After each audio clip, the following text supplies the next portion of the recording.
जय गुरु जी संगत जी। जय गुरु जी, शुक्राना गुरु जी। अनंतम अनंतम शुक्राना गुरु जी। गुरु जी के चरणों में मेरा कोटि कोटि प्रणाम। सारी सात संगत जी को प्यार भरा जय गुरु जी।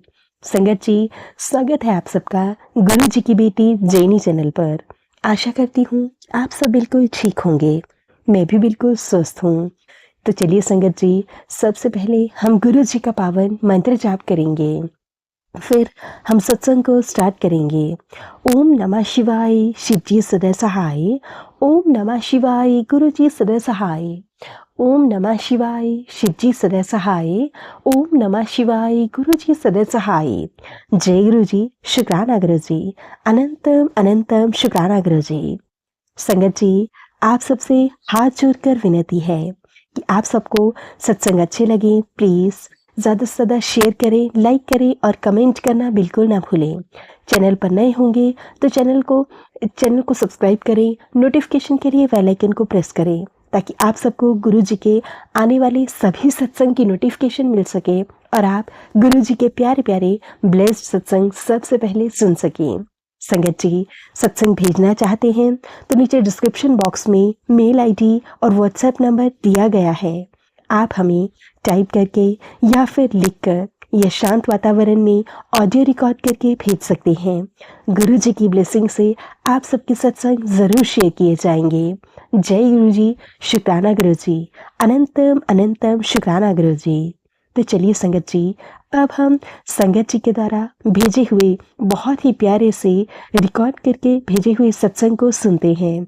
जय गुरु जी, शुक्राना गुरु जी। जय गुरु जी, शुक्राना गुरु जी। अनंतम अनंतम शुक्राना गुरु जी। मेरे प्यारे गुरुपा, आपका लख लख बार शुक्राना है। आपने मेरा हाथ पकड़ा है, इसलिए मैं आपकी शुक्रगुजार हूँ। आपने मुझे अपने चरणों में रखा है, इसलिए मैं आपकी शुक्रगुजार हूँ। मुझे इतनी दूर से आपने अपने करीब बुला लिया। कहाँ मैं लखनऊ में रहती थी, कहाँ मैं दिल्ली आ गई। दिल्ली में भी मैं आप छतरपुर के पास वाले एरिया में हूँ, जहाँ से 7-8 किलोमीटर पड़ता है आपका मंदिर। उसके लिए अनंतम अनंतम शुक्राना। जो मैं सोच नहीं सकती थी ज़िंदगी में कि मैं आपके दर्शन कर पाऊँगी, इस बड़े मंदिर आ पाऊँगी, उस चीज़ को आपने करके दिखा दिया गुरुजी। गुरुजी, मेरे पास मैसेज आते थे, मैं अपना एक शुक्राना सत्संग शेयर करना चाहूँगी आप सभी संगत जी से कि जून में मेरे पास मई एंड से ही मेरे पास मैसेज आने लग गए थे। तेरे बेटे पे कष्ट है, बहुत भारी कष्ट है। वो मौत के मुँह में जा रहा है। तेरा कोई बच्चा मौत के मुँह में, तेरा बेटा मौत के मुँह में जा रहा है। मतलब मरने के मैसेज आते थे। गुरुजी, इतना मैं डर गई थी।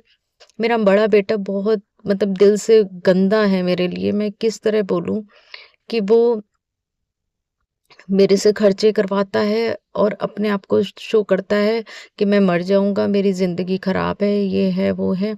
तो मुझे डर लगा रहता है कि वो कोई ऐसा एक्शन ना ले ले। मैं उसके लिए इतनी चिंतित रहती हूँ संगत जी कि मैं बता नहीं सकती हूँ।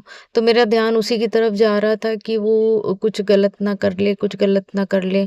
मैं गुरुजी से अरदास किए जा रही थी, गुरुजी इस तरह के मैसेज मत करवाओ, बहुत डर लग रहा है। जो मैसेज आते थे, जो सत्संग आते थे, मैं पूरा-पूरा सुनती थी इसी डर से कि कुछ गलत ना हो। एक दिन क्या हुआ और 3 दिन मतलब बताए थे गुरुजी ने, तेरे 3 दिन में जो है कुछ गलत होगा।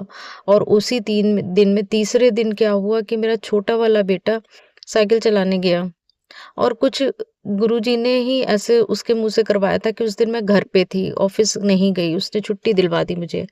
और शाम को वो साइकिल चलाने गया, उसके जाने के बाद आधे घंटे बाद मेरे फ़ोन पे कॉल आ गई अननोन नंबर से कि वो हॉस्पिटल में है। मैं हैरान हो गई, साइकिल चलाने में ऐसा क्या हो गया कि वो हॉस्पिटल चला गया। बाद में पता लगा कि वो मेन रोड पे चला गया था, किस तरह उसके जो है चोट लगी इतनी बुरी। गुरुजी, आपने ही बचाया, आपके ही भक्त थे, आपके ही कोई बंदे थे जिन्होंने उसको उठाया, उसको हॉस्पिटल पहुँचाया। उसको इतना खून निकल गया था और उसकी आँख के जस्ट ऊपर था, उसके स्टिचेस भी बहुत लगे लेकिन उसकी आँख में कोई तकलीफ़ नहीं आई। ये भी गुरुजी का ही चमत्कार है कि उसकी आँख बाल-बाल बच गई। तो एक तरीके से शायद गुरुजी ने छोटे बेटे को मरने का बताया था कि वो मर जाएगा और उसके ऊपर इतना बड़ा कष्ट उन्होंने इस तरह से काट दिया। वो दिन हमारा बहुत बुरा दिन था। मैं पछता रही थी कि मैं घर में होते हुए मैंने इसको क्यों भेजा साइकिल चलाने को। इसने मुझसे झूठ बोला कि मैं सड़क पे नहीं जाता हूँ, मेन रोड पे नहीं जाता हूँ और वहाँ जाके इसके साथ ऐसा हो गया। और उसके बाद वो मैसेजेस आने बंद हो गए, लेकिन अभी फिर से जो है जुलाई की शुरुआत से मेरे पास फिर मैसेज आने लग गए हैं कि तेरे ऊपर कलंक लगेगा, बहुत बड़ा कलंक लगेगा, तू बचा ले। और इवन डायरेक्ट ऐसे मैसेज शॉर्ट्स में आ रहे थे कि वो देख के मन घबरा रहा था कि इस तरह से मैसेज ना करिए, तुम्हारे यहाँ कोई मर जाएगा, तुम्हारे यहाँ 3 लोगों की मौत हो जाएगी, 3 तारीख को 3 लोगों की मौत हो जाएगी। तो मैं जो है इतना डर गई। मैंने बड़ा बेटा तो मेरा स्कूल ही नहीं जा रहा, मैं इतना परेशान हूँ उसके लिए। उसकी भी मैं कहानी बताऊँगी। छोटे वाला बेटा को मैंने स्कूल नहीं भेजा इसी डर से। और उस दिन जो है उसको वहाँ फुटबॉल मैच खेलने जाता है, तो वो चला गया खेलने, वो मैंने भेज दिया। मैंने कहा चलो वो तो पास में है, बड़ा वाला छोड़ने जाता है, छोड़ आके फिर मतलब ले भी आता है। और वहीं पे उसके चोट लग गई। चोट ऐसी लगी है कि 2 दिन से वो ठीक से चल नहीं पा रहा है। तो मतलब वो मैसेज भी मतलब कुछ छोटे में कटवाया है गुरुजी ने। पर गुरुजी इतनी मुश्किलें हैं, घर इतना खराब मिला है हमें, हमारा सामान भी नहीं आ पाता। छोटा-सा घर है, 2 कमरों के अलावा मतलब ना बालकनी है उसमें, ना कुछ भी है, तो हम रह भी नहीं पाते हैं ढंग से। बड़ा वाला इतना फ्रस्ट्रेटेड रहता है कि वो मुझे गालियाँ बकता है, वो इतनी गंदी तरह मेरे साथ बिहेव करता है, फिर मुझे भी गुस्सा आता है। गुरुजी या तो मुझे इतना शांत कर दो कि मैं गुस्सा-वुस्सा करना छोड़ दूँ। पर जब बच्चा ना पढ़ता है, ना लिखता है, ना स्कूल जाता है, वो कहता है कि मैंने 10th करना है, 9th नहीं करना है और 9th का वो ड्रॉप करके आ गया। ना मेरे पास उसकी टीसी है, ना उसका रजिस्ट्रेशन नंबर है कि मैं उसका 10th में एडमिशन करा दूँ। तो मैं उसका 9th रिपीट करवा रही हूँ, तो वो मुझे कहता है कि तुम मेरा साल बर्बाद करवा रही हो, तुम मेरे साथ ये गलत कर रही हो, वो गलत कर रही हो। मतलब मैं अकेली एक लेडी होके हस्बैंड ने छोड़ दिया है, वो यूएस में है, आराम फरमा रहे हैं, ना उन्हें बच्चों की चिंता, ना उन्हें मेरी चिंता। मेरी तो ख़ैर उन्हें कभी चिंता रही ही नहीं, पर इंसान अपने बच्चों की तो चिंता करता है। ठीक है, उस इंसान से छुटकारा मिला, मुझे उसकी खुशी है कि भगवान ने यू गुरुजी ने मुझे बहुत एक नर्क से बाहर निकाला है। उस घर में रह के नर्क था मेरे लिए। मैं फँसी थी दलदल में, मैं ये सोचती थी कि मैं दलदल में फँसती जा रही हूँ, निकल नहीं पा रही हूँ, तो उस दलदल से निकाल दिया गुरुजी ने। पर गुरुजी क्या मेरे बच्चे मेरे साथ ऐसा बिहेव करेंगे कि मैं मरने को मजबूर हो जाऊँ? गुरुजी आप सब कुछ देख रहे हो, आप सब कुछ करते हो। लोग कहते हैं सत्संग में अरदास ना करें। मैं अरदास नहीं, मैंने अपनी ब्लेसिंग भी शेयर करी है, पर उस ब्लेसिंग के साथ में मैं ये बताना चाह रही हूँ कि मेरे कष्ट क्यों नहीं कट रहे। कष्ट मतलब मैंने कितने पुराने बुरे कर्म किए हैं कि जो है मेरे कष्ट खत्म ही नहीं हो रहे हैं। गुरुजी प्लीज मेरी मदद करिए। मैं गाड़ी में बैठ के सत्संग कर रही हूँ, मेरा घर जाने का मन नहीं कर रहा है। मेरे बच्चे मेरे से अच्छा बिहेव नहीं करते गुरुजी। या तो मुझे अपने चरणों में बुला लीजिए। अब इस दुनिया में भी रहने का दिल नहीं करता। जिनके लिए जी रही हूँ, जिनके साथ, जिनके लिए इतना स्ट्रगल कर रही हूँ। दिल्ली रहती हूँ, गुड़गांव में जाती हूँ नौकरी करने। रोज कितना पैदल चलना पड़ता है, कितना स्ट्रगल करना पड़ता है।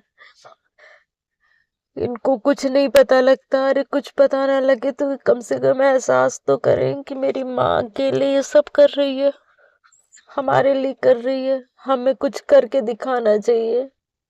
गुरुजी क्या ये सुधरेंगे नहीं? क्या ये ठीक नहीं होंगे? बड़ा वाला बेटा छोटे को भी खराब कर रहा है। जब मैं उस घर से निकली थी, निकली क्या थी मैं, मुझे निकाल दिया था मेरे ससुर ने लीगल तौर पे। तो मैं छोटे बेटे को ही लेके निकली थी। तो गुरुजी प्लीज फिर बड़े बेटे को क्यों भेजा मेरे पास? छोटा बेटा मेरे कहने में था, मेरी बात सुनता था। इसको सुन सुन के वो भी बागी सा होता है, मेरे साथ गलत बिहेव, चिल्लाता है। छोटा सा है वो, इतना प्यारा बच्चा है और वो खराब हुआ जा रहा है। गुरुजी मैं रोना नहीं चाहती थी, प्लीज संगत जी मुझे माफ करिएगा। प्लीज मेरा सत्संग शेयर कर दीजिएगा। गुरुजी की महिमा बताई है मैंने कि मेरे बच्चों को ठीक रखे बस वो, और उन्होंने ठीक रखा भी है। बहुत बहुत बड़ी महिमा है कि सच नबी ने मेरे बच्चे को उठाया होगा, कि सच नबी ने उसको हॉस्पिटल पहुंचाया। बाद में मुझे वो देखने को भी नहीं मिला, पता भी नहीं लगा कौन था। दूसरा छोटे से मोच से उन्होंने इतना बड़ा कष्ट उसका काट दिया। गुरुजी अपने करीब बुला लिया आपने मुझे। बस मैं चाहती हूँ कि मेरे दोनों बच्चे सुधर जाएं, कि मैं इनके साथ थोड़ा हंस बोल सकूं। मेरा भी खुश रहने का, हंसने का दिल करता है।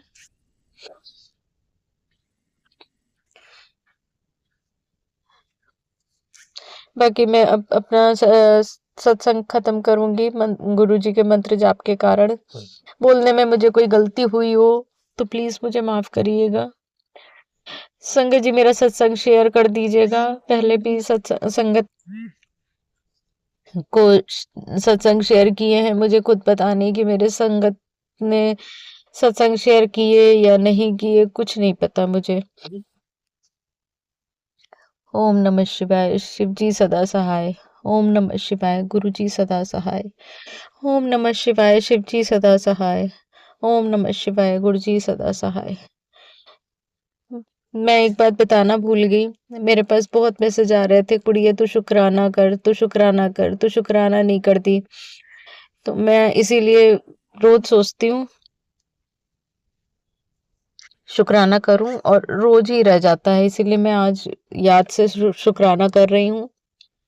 और उसमें ये भी आ रहा है कि तेरे सारे कष्ट काट दिए मैंने, तुझे वो मिलेगा जो तूने सोचा भी नहीं था, तुझे बहुत पैसा मिलेगा। तू, अब पता नहीं सच है कि ऐसे ही लोग सत्संग अपना दिखाने के लिए कर देते हैं, क्योंकि बहुत बहुत सारे सत्संग आते हैं अब आजकल। तुझे पैसा मिलेगा, तुझे ये मिलेगा, तुझे वो मिलेगा।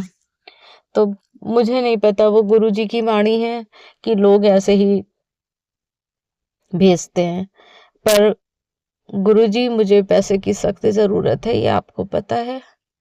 मेरी नौकरी कुछ ऐसी करवा दीजिए कि नौकरी ऐसी करवा दीजिए कि मैं कम से कम खर्च उठा पाऊं आसानी से। Thank you Guruji, thank you. सत्संग ज्यादा लंबा हो गया है मेरा, उसके लिए मैं माफी चाहूंगी। ओम नमः शिवाय। शिव जी सदा सहाय। ओम नमः शिवाय। गुरु जी सदा सहाय।